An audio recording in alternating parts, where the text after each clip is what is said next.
What is spiritual awakening? So, spiritual awakening is the most weirdest thing that can ever happen to you. It's so weird. It's so weird of the conscious mind, but somewhere deep down inside, you always knew the truth that universe is made of love. It is formed on the basis of love, and you know, magic has always been there since millennia, and you hold the power of the universe.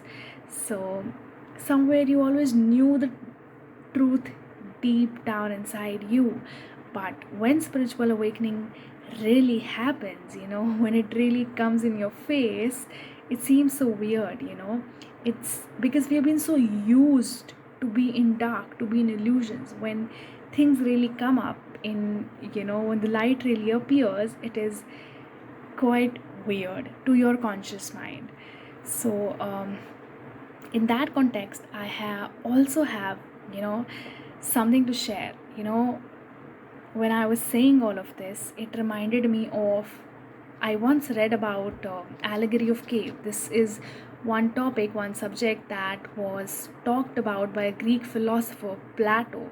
So he is as old as before Christ. So he talked about this concept in a book. So he was talking about truth, and he talked about truth using a metaphor, using a comparison with a cave. So I'm going to show you the pictures right now. So as you can see in the picture, that there are these humans who are chained, and they are looking at these illusions. These are not real objects. They are shadows of these real objects. And these people are supposedly the people who know the truth. They know the truth, but they are trying to use a false fire, a false light, to form shadows. And how these humans who are chained, and you're prisoned and are in bondage, are trying to enjoy these false illusory images.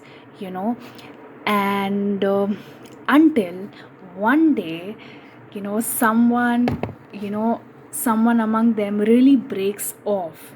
So this person who is now awakened, and he moves out, you know out of this cave, and he's when he really gets out, he's awakened, and he sees the real source of light, that is sun.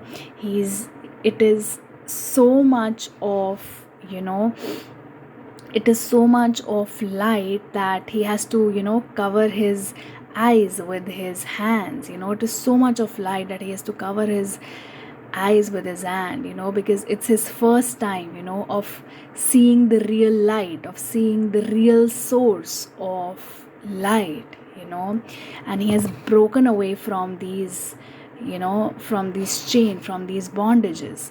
you know and of course, everyone, there are some people who are still in there, sitting in those chains, and they might think that this person is a fool, who has escaped this. But he is finally seeing the light. He is finally the awakened one.